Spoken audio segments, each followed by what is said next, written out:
She hired him to carry couches, not her heartbreak. Natalie Quinn, a 38-year-old literary editor, had no intention of talking to the quiet, kind mover who showed up at her door. But Eli Turner wasn't just muscle. He was curiosity, comfort, and the unexpected pause she didn't know she needed. What began with boxed-up memories turned into something else entirely, a connection too honest to ignore. She told him, "You're too young to understand what I've lost," he said. "Then explain it. I'll listen." And he did every time. The door opened just enough to reveal a woman holding a coffee mug and an expression like she'd already been disappointed twice this morning. "You're early," Natalie said without looking at the clipboard in her hand. Eli Turner offered a faint apologetic smile. "Traffic was light. Want us to kill some time?" She opened the door wider with a shrug. "If you're already here, might as well start lifting." He stepped inside, gesturing for the second guy, Greg, to follow with the dolly.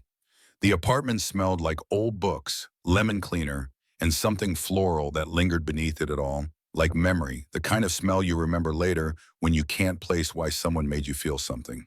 Boxes were neatly stacked, labeled in capital letters, "Kitchen, bedroom, Misk don't open." She didn't offer them coffee, just the layout, the basics, bedroom furniture, first, then the bookshelves, couch second to last. The bed would be broken down already. She preferred to dismantle things herself. Eli glanced at the bookshelves along the wall. Hundreds of spines grouped by author rather than title or genre. Baldwin and Wolfe, side by side. "Baldwin and Wolfe," he said aloud. Natalie turned. "You're the first person to notice that." "I used to alphabetize my thoughts," he said. "Doesn't work as well as it sounds." She blinked, then gave him a look, half curiosity, half suspicion. "What's your degree in philosophy? Useless, unless you want to argue about metaphors at 2 a.m., he replied. "Sounds like my last relationship," she muttered, then immediately regretted saying it. Eli didn't flinch. Tense morning, Natalie pointed toward the bedroom. "Just move the furniture." He didn't talk much after that, which she appreciated. Greg put in earbuds and worked like a machine. Eli moved slower, more deliberate. She noticed he never dragged a box, always lifted, no corners, scraped, no furniture, bumped. Halfway through, she found herself watching him carry a stack of heavy art books like they were feather pillows. He caught her eye once. She looked away too quickly. When they took their break, Greg stepped outside to smoke. Eli lingered in the living room, sipping water from a bottle. Natalie sat on the floor across the room, leaning against the wall, her knees tucked up like armor. He glanced at the large canvas propped near the door. Abstract swaths of red and bone white splashed violently, but somehow balanced. "Yours?" he asked. She shook her head. "His. X."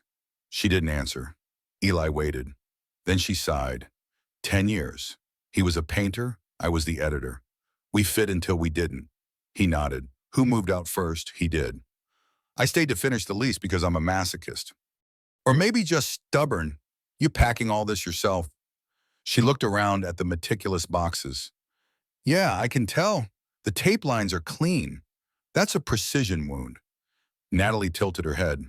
"Are you always this weirdly perceptive? Only when I'm avoiding my own problems?" She cracked a smile despite herself. "You're too young to understand what I've lost." Eli didn't blink. "Then explain it," he said. "I'll listen." It caught her off guard, not the words, the way he said them. No performance, no flirtation, just stillness. Like if she dropped the truth into his hands, he'd hold it carefully. Natalie stared at the water bottle in her lap. "I lost time," she said slowly. "I kept betting it would get better, that relationships had chapters, and maybe we were just in the wrong one. But then I woke up one day and realized I'd edited myself out of the story." Eli didn't speak. She looked up. "You're not going to tell me that's poetic," no, he said. "I was going to ask if it helped to say it out loud." She laughed once, short and bitter. "Only if you pretend not to look at me like that." "Like what?" "Like I'm someone worth understanding." He smiled faintly. Too late. They sat in silence a little longer. Then Greg returned, stomping snow off his boots. Eli stood and grabbed the next stack of boxes. By the time the apartment was nearly empty, Natalie walked through the living room, her steps echoing now. Only the couch remained and the bookshelves her shelves. She told them to leave those last. Eli leaned against one, wiping sweat from his forehead with the back of his wrist. I think we're done. Natalie nodded. She hesitated, then picked up a worn paperback from the floor. Baldwin's The Fire Next Time. She held it out. You quoted Baldwin earlier. I live by him, Eli said, taking the book gently. A gift from one misfit to another. He turned it over as if unsure whether he deserved to keep it. I'm just a mover, he said quietly. You're more than that, she replied, but you already know. He looked at her. She held his gaze. I'll walk the last box out myself, she said.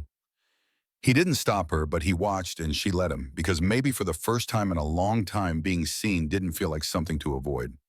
It felt like a beginning, even if it had nowhere to go. 3 days passed before Natalie saw him again, not that she was counting. The new apartment smelled like primer and lemon oil. It was quieter than the last one, higher ceilings, less street noise, fewer memories too, which was the point. The move had come and gone. The boxes placed the furniture assembled. The walls remained mostly bare except for one shelf lined with the books she unpacked first, her true constants. But that Friday afternoon, the doorbell rang while she was half wrapped in a blanket and halfway through an email marked urgent. She wasn't expecting anyone. When she opened the door, Eli Turner stood there with a small, square box in his hands.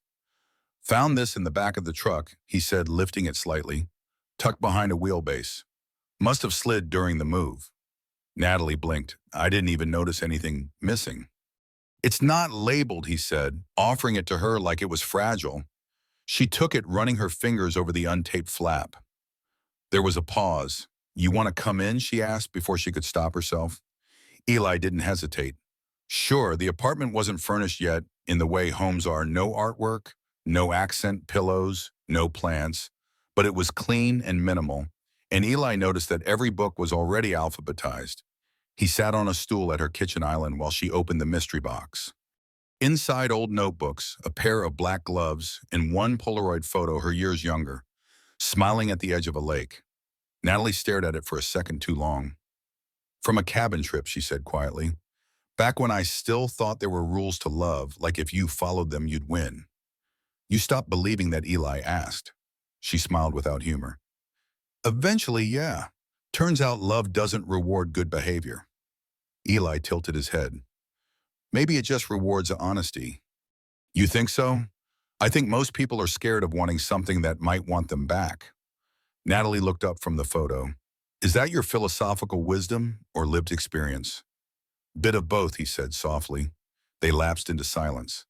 Then she asked, why are you really here? Eli didn't look away. I wanted to know if you meant what you said. Which part? That I'm more than just a mover. She set the photo down and leaned against the counter. You remembered that. I remember a lot of things when people say them like they almost didn't want to. Natalie folded her arms. What would it mean if I did mean it? It would mean I'm not wrong for thinking about you. Her mouth opened slightly, but no words came. Eli stood slowly. I should go, he said, the air shifting. She didn't stop him, but she watched him all the way to the door. Right before he stepped out, she called softly. You were right. He turned. I did almost want to say it. He smiled, small, warm. Next time, maybe don't, almost. That night, Natalie poured a glass of wine and opened one of her old notebooks from the box.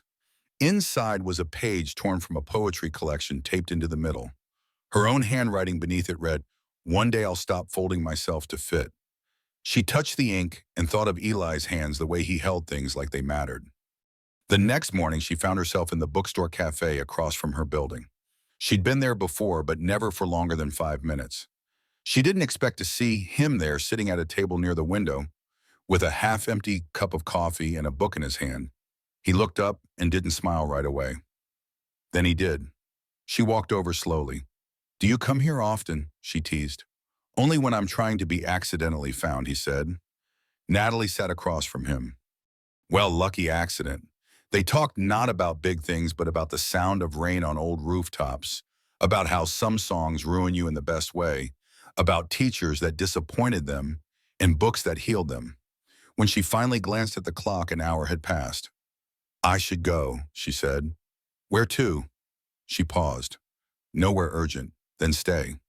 She hesitated, then nodded, and they stayed, two strangers orbiting the edge of something neither of them had dared name yet, but it was real and it was beginning.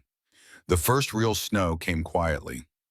Natalie watched it fall from her bedroom window like a silent confession. Her fingers curled around the mug in her hands. Black tea, not coffee, not today. Something gentler for a morning that had started soft. She didn't expect the knock at her door. Eli wasn't due. He hadn't been due since he returned the lost box. And yet he'd managed to drift back into her life the way sunlight crept through a half-closed curtain. Slow, warm, not entirely invited. She opened the door. He was there bundled in a scarf and gloves, holding 2 croissants in a brown paper bag. "Don't worry," he said before she could speak. "This is entirely a bribe for 15 minutes of your time and your opinion on my future." She blinked. "You brought baked goods to negotiate life decisions." He held up the bag. "They're from that place on 6th. I know what I'm doing." Natalie stepped aside. "Come in." 15 minutes turned into 30. They sat on the floor again. Something about couches felt too formal. She had pulled a throw blanket around her knees and Eli had stripped off his coat but left the scarf loosely wrapped. "Teaching," he said after a long sip of tea. "It keeps calling me, but I can't tell if it's my ego or my purpose." Natalie studied him. "You think you want it because it's noble." He grinned. "Yeah, and I hate how much I want to sound noble." "You want to matter," she said gently. "That's not ego. That's longing." He looked at her. Something passed between them, unspoken, shaped like mutual recognition. Then she shifted, lifting a second mug. "I was 24 when I realized books weren't just things I loved. They were the only things I trusted." "You still trust them?" Natalie hesitated. "Not always, but I trust the silence they leave when they're done." Eli nodded slowly, letting the quiet settle. "You ever think," he said, "that maybe all we're really doing is waiting for someone to hear the thing we didn't say?" Her breath caught. She didn't answer. Instead, she stood walking toward her bookshelf. "You want to stay for dinner?" she asked over her shoulder. Eli blinked. "Is that a trick question?" She pulled down a cookbook worn at the edges. "Only if you insist on helping." He stood. "I insist." They cooked in tandem, awkward at first, bumping elbows and mismatching rhythms, but gradually they moved in sync. Saute, stir, taste, tease. "Careful," she warned, swatting his hand away from the sauce. "That's for the meal." He smirked. "I thought I was the meal." She gave him a look. "You're definitely the appetizer." That earned a startled laugh from him. By the time they sat down at her small kitchen table, the snow was thick outside, blanketing the street lamp glow in silence. They ate slowly, talked easily. Then, "Can I ask something personal?" he said, wiping his mouth. Natalie arched a brow. "You haven't already?" "Okay, fair," he conceded, "but really, do you think it's ever too late to start again?" She didn't answer immediately. Then, setting down her fork, she met his gaze. "Not if you start with something true." Eli leaned forward. "And what's your truth?" "I'm scared of needing someone again," she whispered. "And I'm even more scared that I already do." The words hung in the air between them like fog. He reached out slowly and placed his hand over hers. "Then let's be scared together," he said.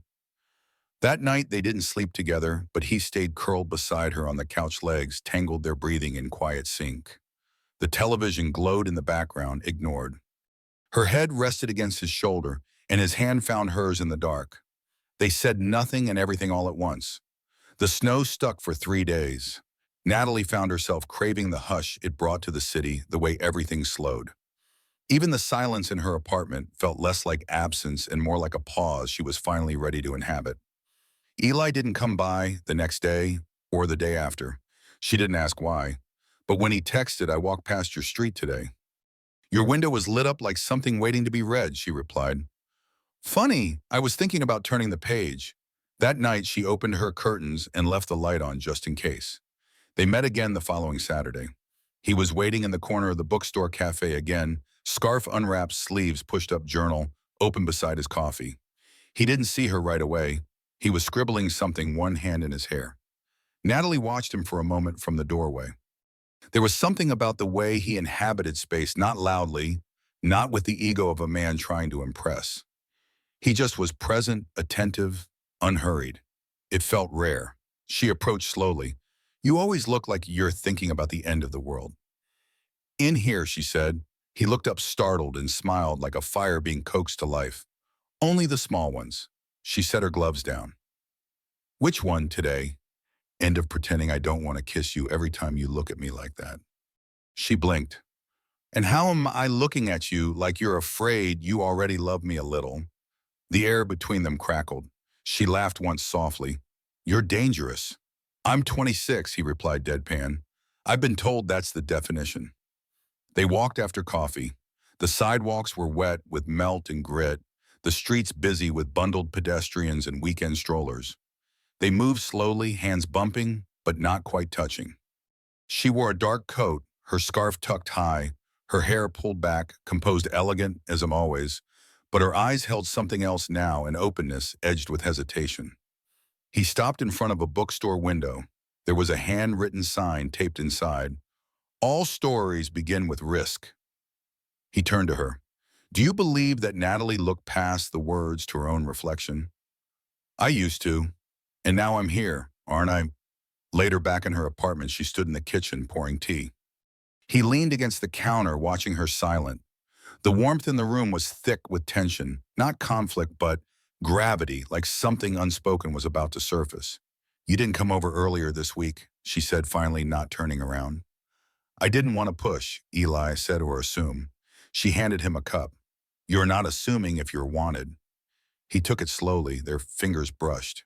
You scare me, Natalie, he said softly. She looked up. Good. He laughed once breathless. That wasn't the answer I expected. You shouldn't expect anything from me. That's the safest thing. I don't want safe. The teacups were forgotten. She stepped back, leaned against the opposite counter, arms crossed. You think this is going somewhere? She asked, voice cooler than she meant it to be. He met her gaze. I think it already is somewhere. She turned away. You're 26. You'll leave find someone less complicated, someone your age who wants babies and matching Halloween costumes. You're projecting. I'm being realistic. He crossed the room, not quickly, but with certainty. He stopped inches from her. I've done casual, he said. I've done easy, and none of it felt like this. Her breath caught.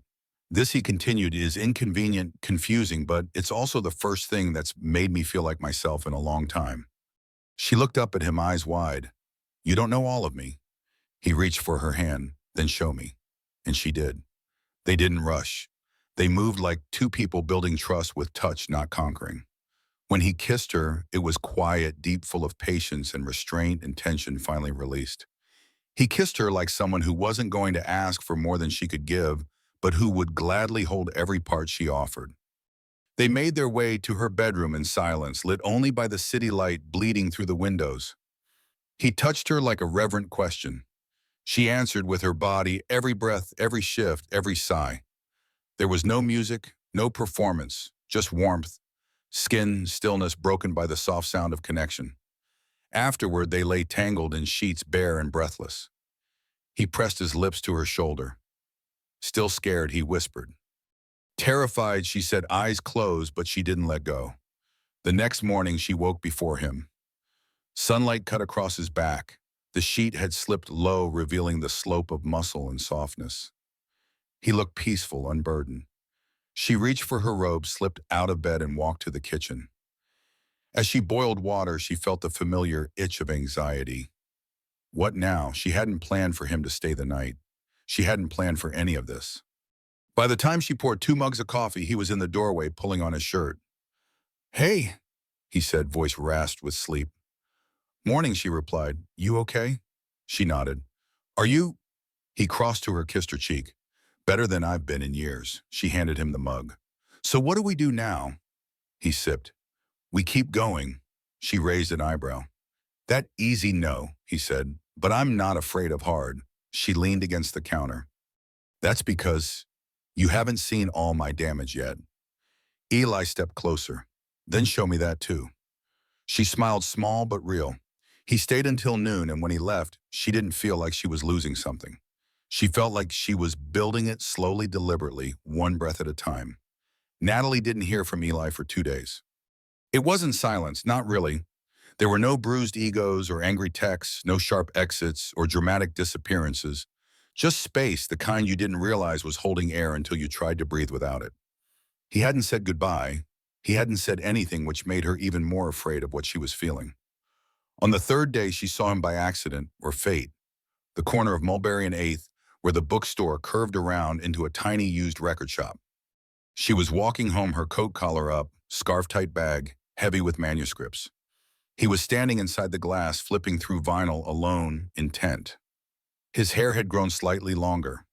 He looked tired in that noble way people do when their thoughts have kept them company too long. She stopped walking, just stood there on the sidewalk, heart pounding in a way that annoyed her. She wasn't a girl. She didn't do street-staring epiphanies. She didn't wait in doorways, didn't hope like this anymore. But something about him standing there unaware of her gaze present in his own orbit, reminded her of why she let him in the first place, because he wasn't asking her to be anyone. He was just asking her to be. She pushed open the door. The bell above it chimed soft and sweet. He looked up.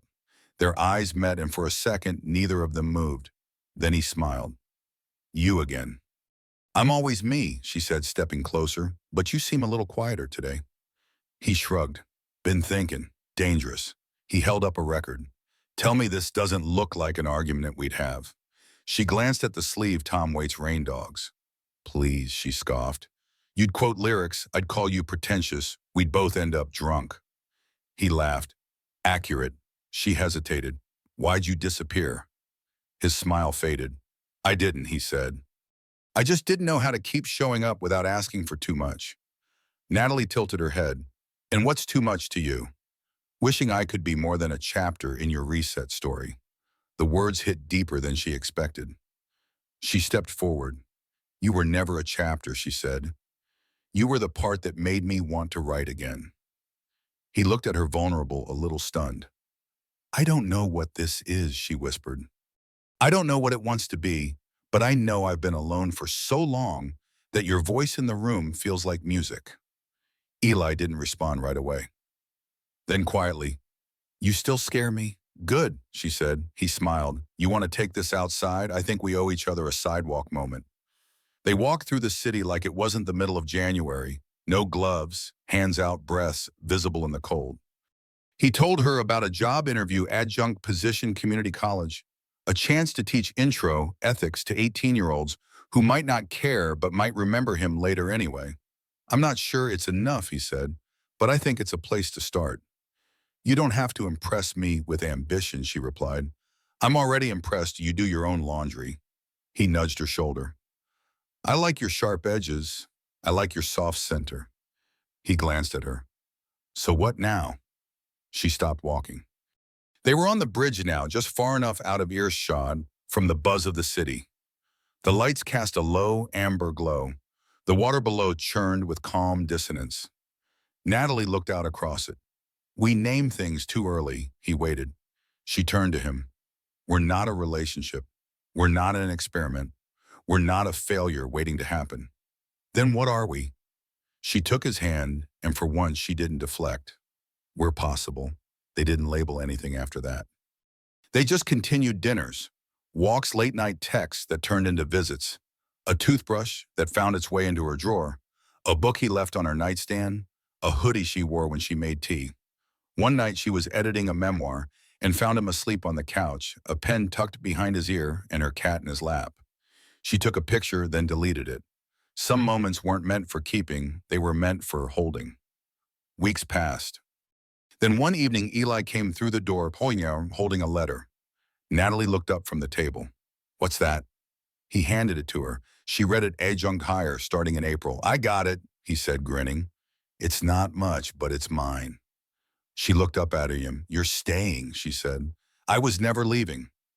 Natalie stood cross to him, kissed him. Not like an apology, not like a promise, just a kiss from a woman who finally knew what she wanted and wasn't afraid to name it.